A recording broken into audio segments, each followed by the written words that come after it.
So trim is very interesting in that you can actually select the amount of trimming. So you could go from a very, very long blog to just 5 paragraphs. Or you could start to chop it down to 4 or 3 or 2 or 1. Or maybe you just want to go down to less than a sentence, maybe 1 sentence, maybe 2 sentences.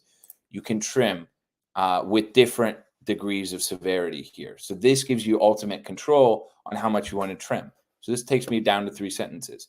But then let's say that I want to rewrite this because I like the way that it sounds, but I really want to see a different way that this could be said. So I can rewrite this, and it will come back with a new recommendation for what that should look like. Now, the cool part about this, many of you have been saying that the edit button overriding is problematic because you may just lose something that you have here. Well, the undo button and the redo button will work with all of this. You can simply just do undo or redo, and Charlie will actually work with you to ultimately make that text go back. So if you don't like the rewrite or you don't like some of the edits, you can simply just do undo. But then you can also use this to do your own commands. So I can say rewrite this. Oops, sorry, clicked out of it. Rewrite this in a playful tone. So this is where you can change your tonality. Eventually, we would like to have tonality changes in there as part of the knowledge base. So think about brand voice, those types of things. You can bring that back in. So it wrote it in a more playful tone. So this is going to expand over time. If there's specific functions that you would like to have in here, please let us know. We want to make more default functions so that you're having to do less of the typing. But this is intended for Charlie to be able to move with you throughout the platform. So think about it as this is where you could create net new content with no context in it within a project. Once you're in a project, this is where you can either edit on a global basis or create using this as your input context, or you can then now make edits by just simply highlighting and clicking one of these functions. So all of this is our goal to make sure that the AI is doing more of the heavy lifting, but feels like a more collaborative experience where you can use the AI to work smarter, not harder. Now, let's get into some of the other capabilities here. So if we go back to the project level prompt, what I can do is I can go to my downloads and I can choose a simple video. So let's go back here. This was a discussion had by NVIDIA and AWS at our AI party. So we simply upload the file here and we just say transcribe. Simple as that, just one word. And Charlie will take the uploaded file and he will transcribe into text. Now, this is the simplest form. You can start to think about what the agent enables now. So we had content repurposing where it was very rigid, but what you can theoretically do now is say transcribe this and then summarize it and then create a whole bunch of social media posts. Looks like we had a little bit of trouble there. Of course, when I'm live demoing, something like that happens. But let's see, maybe we can try another file. Could just be that I've bugged it out. But transcribe this file. So now it's attached, transcribe this file, boom. Let's run it one more time. But basically, you can start to say, summarize the discussion in this file. So make a reference to that file. Summarize the discussion in this file and put it into bullet points. So then you have a summary that you could use in, say, YouTube. You could use that in your blog. You could use that in other spaces. And then you could say, take that same thing and write, all right, looks like we're having a little trouble with transcription this morning. But you can take the same thing and then start to create social media posts. You can start to create blogs. You can start to create everything all from a single prompt. You could get Charlie to do multiple steps, transcribing something and then turning that into a newsletter, but then turning that newsletter into a series of ads that you want to create. What we're trying to give you here is ultimate flexibility to where you can use files, you can use a website URL, you can use anything that you want with these transcription, vision, all these other abilities to ultimately make the best content for you.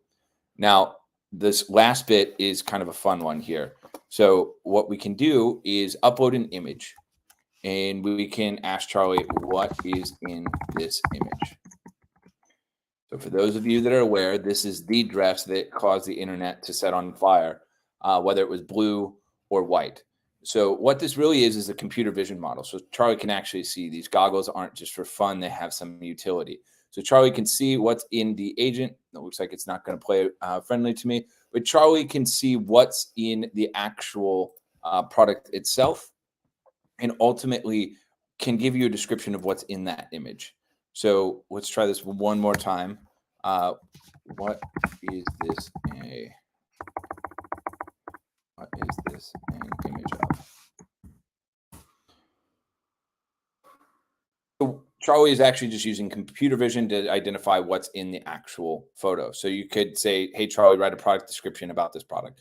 Now, this works best when it's a product photo or stock photography. It looks like it doesn't want to work for me right now, but all of these are capabilities that are now live in the platform, and you should be able to use them. Now, he can also has better understanding of PDFs and documents. So following the same logic, all you have to say is attach this, reference the file in your prompt, and then Charlie will be able to go to work. So this is great if you want to summarize files, you want to reference brand briefs, you want to use some of these other toolings that are available within Charlie.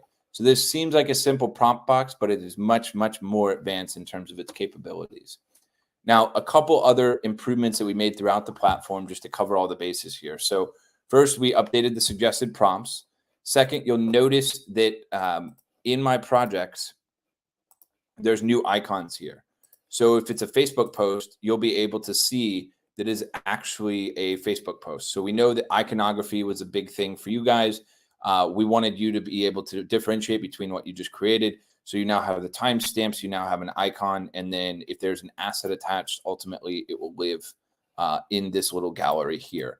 Then you'll also notice a couple other things. So your last prompt is here still, but then you can also close out the RTE. So if you want to see your images on a bigger screen, all you have to do is this. You can click into here if you want to see it. Ultimately, you just you'll have a much better visual experience of the platform. A couple other things, you can now download images in UI. So you can just click this download button. Billing can now be accessed in a way that allows you to upgrade more easier, as well as from any part of the platform. That link is now in the Facebook group. And then we've pushed out several updates for auth. I know auth was a big issue. We have a passcode capability there now, so you should be able to get around Magic Link if you have that at your disposal. But if not, please let us know. Now, one thing to note for auth, we're not going to address every single browser on the face of the earth. We don't do Brave. We don't do Opera. We don't do those. We focus on Chrome, Safari, Mozilla, and Bing. So if you're having problems on those browsers, please let us know. For the most part, the other Edge browsers, we just don't have the capability to address all of them with 4 people. But we are endeavoring to make sure that that's not a problem. But I'm incredibly excited about what this opens up with Charlie, and you will be seeing more and more content from us about the different tools combining together to ultimately create campaigns, different assets, different ways of thinking about your workflows. And all of it is simply at the reach of a keyboard at the moment. My plan is hopefully long-term, we never have to deal with a mouse ever again, or even interfaces, but that's a much longer-term goal. So I'm hoping you're excited. I'm going to exit out of my screen share and then address any questions that you guys might have. So awesome. Would we be able to ideate and generate an outline, edit it, and then create the blog from there? The way that the blogs work right now, no. It's a set workflow at the moment when you mention the word blog. We are making some updates where it can be more flexible for that. I would say if you have an outline, you could put that in a rich text editor and then create a new blog from it, give that instruction, and so it'll use that as a reference point. But ultimately, you're not going to be able to be like, okay, here's the outline, and then expand it. You could use Charlie Unleashed to do that, but might be a little bit more cumbersome than just going the route of blog. Can we please have a light mode option? Let me talk to the devs. I think we designed this to be black. We had light and dark mode previously, and it created more bugs than what it was worth. The UI is now simpler, or at least a little bit simpler, but let me check. Trim is cool. I completely agree. I love trim. I think Tim did a good job on trim. It's fantastic. I want to add more and more functions within that little floating capability, and then eventually a Chrome extension that kind of goes out from that. So you're letting Charlie take a walk throughout the browser and your web interactions. Girls prefer light. Okay, well, that's enough reason for me right there. My girlfriend will probably back that up. So I am just super excited about this, but I am never satisfied. It's both good and bad as an entrepreneur. So, what are some things that are coming and to look forward to? First is where we're working on a Chrome extension so that you can take Charlie wherever you go and have all of your content that you already have accessible in the agent elsewhere. Second is we're obviously going to tighten up the platform. We're addressing any bugs that come up as part of this launch.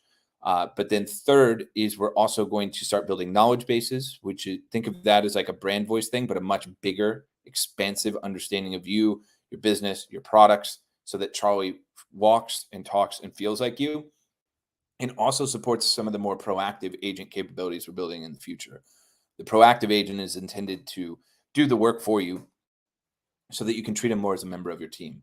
We are also working on a prompt library, a prompt marketplace, and then a couple other unique use cases around images, particularly image variation. So delivering a chat experience where you can edit images, you can remove backgrounds, you can drop your products into new settings, all with just chat rather than some crazy mouse-driven Photoshop experience.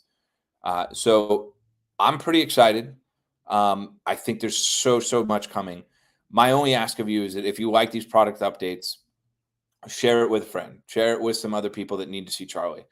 Our goal this year is to get as many people to see Charlie as humanly possible. And you guys have been our champions up to this point. And so I'm asking of you, be our champions and take us out on the battlefield. If you want to make money off of that, be an affiliate. More to come on affiliate opportunities, contests, and all sorts of cool stuff that's happening for the company. But it is truly exceptional to be able to deliver this news to you guys, to be able to see this product come to life. And what is now possible is truly insane with these capabilities. So thank you all for the time today. I will talk to you all here soon. Any questions for the people that are watching this later, feel free to drop them in the comments. But Brennan, out.